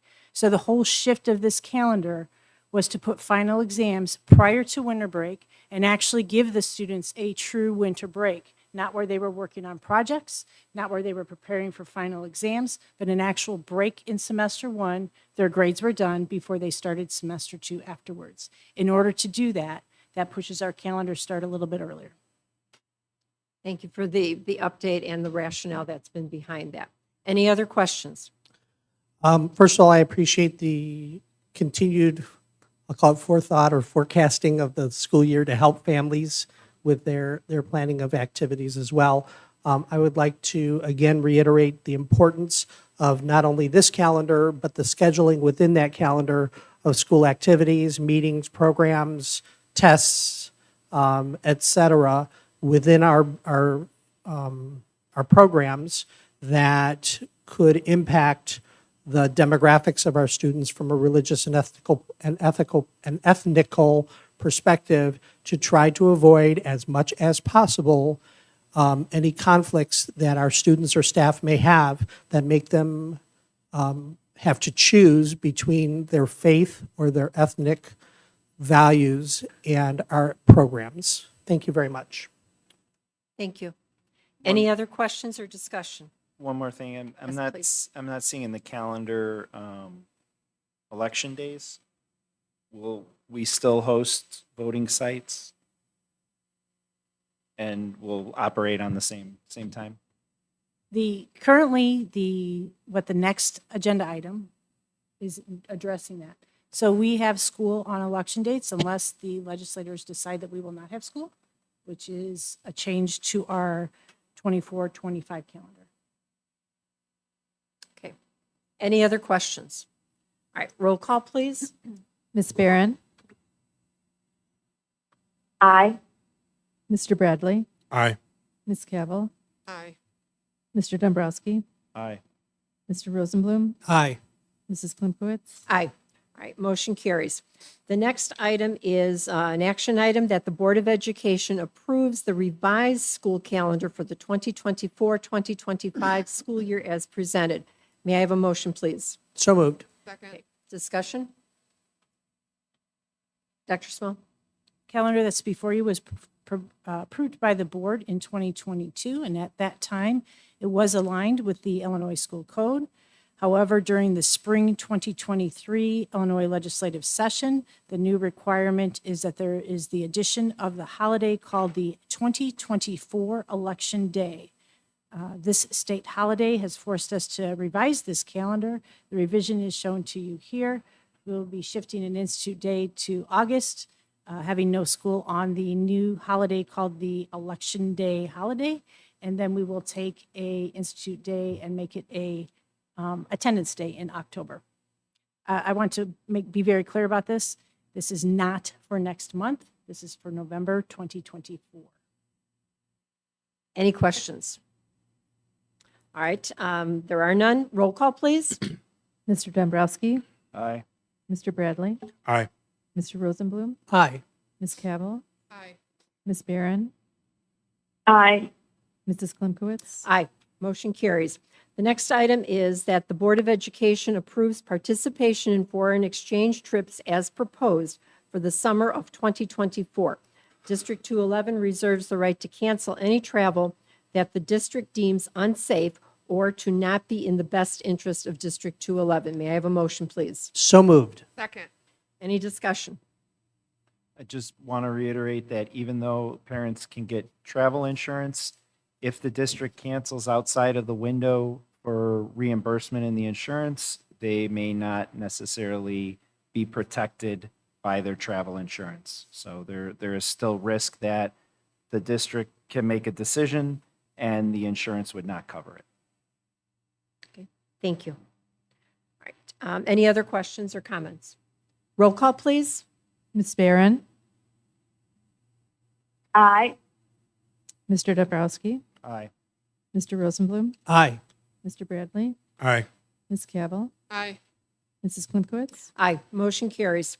The next item is that the Board of Education approve the pre-approval form for future expense reimbursement for Anna Klimkowitz to attend the North Cook Division Dinner Meeting on October 30th, 2023, as submitted. May I have a motion, please? So moved. Second. Okay, any discussion? Roll call, please. Ms. Cabell, Aye. Mr. Rosenblum, Aye. Ms. Barron, Aye. Mr. Bradley, Aye. Mr. Dombrowski, Aye. Mrs. Klimkowitz. Aye, motion carries. The next item is potential topics for future discussion. All right, next is the committee reports. NSSEO, I passed out to you an information sheet, what you need to know about NSSEO and their school-based Medicaid services. This is from the business manager, Julie Jellick. She put this together. It's important to understand about all of the billing that's involved and IDEA funds that are able to come back into the schools, into NSSEO, and things that we also do here at our district. So, please read that at your leisure, and if you have any questions, I will certainly try to answer that for you. At NSSEO, we've always had our shining stars, and our new superintendent, Dr. Meg Schnorr, would like to also take a look at the shooting stars. So we recognize some kids that had completed NSSEO, whether they were at Timber Ridge or Kirk or minor school, any of those. And we did recognize 2 young people that are going off to Harper College and on to some different careers and some vocational training and some careers. The one young man, he's going to be pursuing a career in welding, which is really great for him. And those are the kind of things, there's jobs, there's all sorts of opportunities. So we're going to recognize the shooting stars and kind of take a look and see where our kids have gone to. Also took a look at the 10-year life safety, and what NSSEO has done is we really did an in-depth look at the facilities.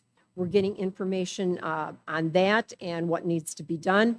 They took a look at the life safety, trying to break it down into what's a priority A, what's urgent, what's required, what's recommended, and then also at some point taking a look at what is this going to cost and what needs to be done first. Also to let you know that the number of students continue to increase. Minor school, we just had an increase of a few more students.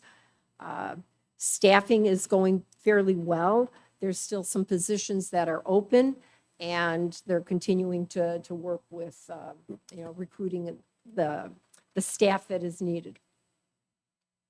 Also took a look at the school safety plan. And as you're dealing with the special needs students, it's really important to have a plan that covers, a number of areas, the physical safety and security, mental health and well-being, also looking at the culture and climate of the community, and how do you operate if there's, some emergencies. So they did take a look at some district-wide plans, and they are updating theirs, and they're aligning it with a program called I Love You Guys. It's a response protocol that's endorsed by the Arlington Heights Police Department. and it's adopted by several of the NSSEO districts. And when they take a look at that, and I didn't make copies of this for you, but the action plan has some caricatures here. So it's easy to kind of understand where you hold, stay in your room, where you need to secure, if there's a lockdown, if you need to evacuate, if you need to shelter. So these are some of the graphics that they're going to be sharing with the students to make sure that they're aware of what needs to be done in regards to safety. They're also looking to work with a program called the Crisis Go app, and they will have a NSSEO Parent Information Center. So parents will be made aware of all of these things that the kids are going to be taught. They're going to work with the staff, make them aware of it. And the entire goal is safety for all of our students and for the staff. And that is it for NSSEO. So that'll take us to EdRed. Thank you, Mrs. Klimkowitz. So Dr. Small, Mrs. Hummel, and I attended the annual kickoff luncheon on October 6th. At that luncheon, Eric Santos, the Regional Educational Technology Coordinator for the Learning Technology Center, led a presentation and discussion on AI in education, and it was very educational.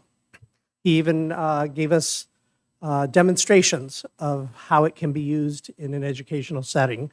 For anyone on the board interested in learning more about AI in schools, the Learning Technology Center will be hosting a conference on November 1st through 3rd with an AI summit on the first day and an AI policy panel for school leaders on the second day. More information about that is available on the EdRed site through your member login. EdRed has several working committees. I almost hate to talk about committees right now, but working committees, advocacy committees, and quarterly committees, and is seeking volunteers to participate on them. If you're interested in learning more about them or expressing interest to participate, please let me know and I'd be happy to discuss what those committees are and how you might be able to join them. The next meeting will be November 3rd when someone from Franzik will be providing updates on legislation regarding TIF reform, property taxes, and more. That's it. Okay, thank you. Booster Club report. Mr. Bradley? Yes, thank you. So I had the pleasure of attending our first Booster Club meeting this year. And I have to say we had representation from every school, so I was really impressed. In some schools, we had double representation. So the parents there are doing a very good job in raising funds for the students for various activities.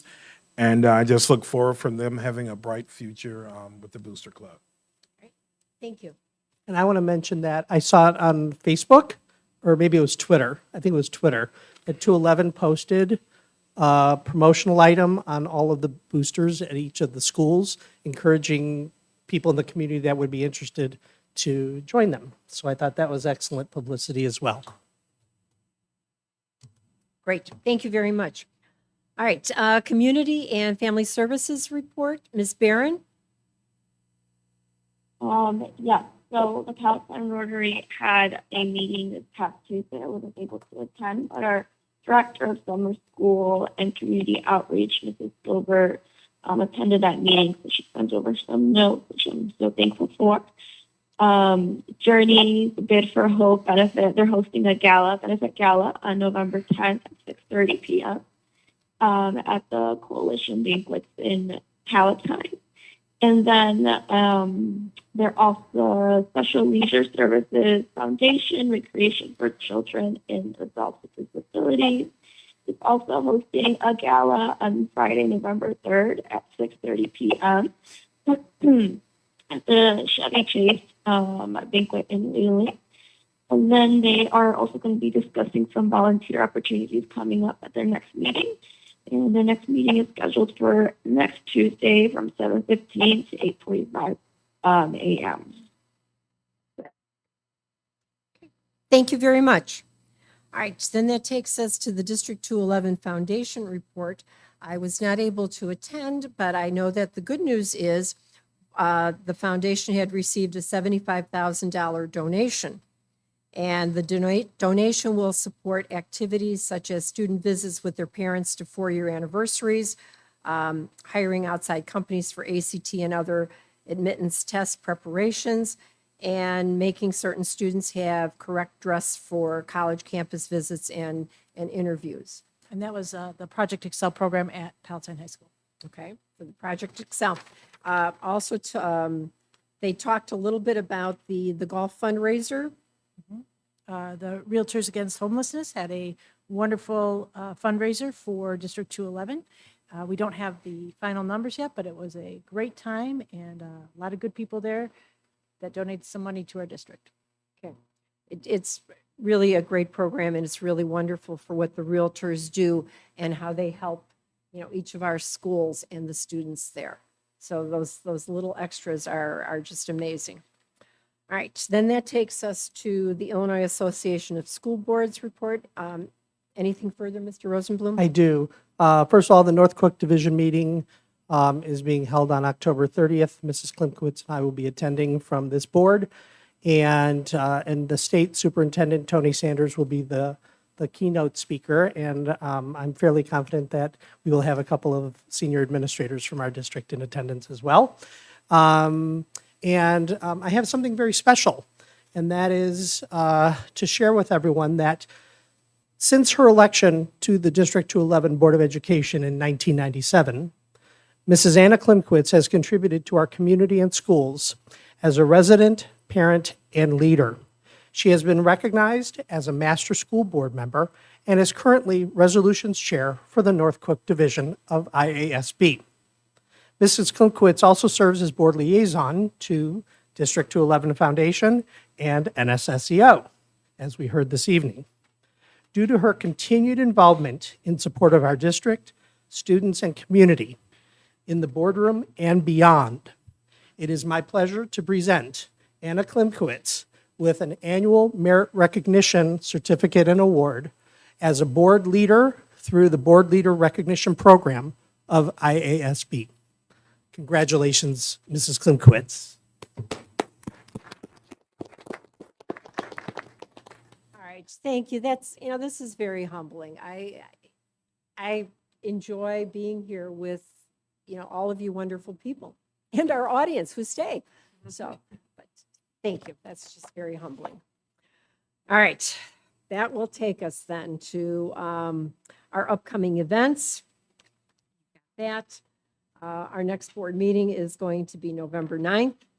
And the next recommended action is going back into closed session. The recommended action is that the board enter closed session to discuss minutes of meetings lawfully closed under the Open Meetings Act, probable or imminent litigation against, affecting, or on behalf of the public body, security procedures, school building safety and security, and the use of personnel and equipment to respond to an actual, a threatened, or a reasonably potential danger to the safety of employees, students, staff, the public, or public property. Appointment, employment, compensation, discipline, performance, or dismissal of specific employees, and collective negotiating matters between the public body and its employees or their representatives. May I have a motion, please? So moved. Second. Okay, any discussion? All right, roll call, please. Ms. Barron, Aye. Mr. Bradley, Aye. Ms. Cavill, Aye. Mr. Dombrowski. Aye. Mr. Rosenblum, Aye. Mrs. Klimkowitz. Aye, motion carries.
All right, we are ready.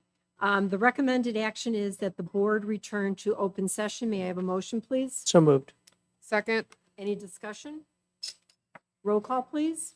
Miss Barron, Aye. Mr. Bradley, Aye. Miss Cavill, aye. Mr. Dombrowski, Aye. Mr. Rosenblum, Aye. Ms. Klimkowitz. Aye. Okay, motion carries.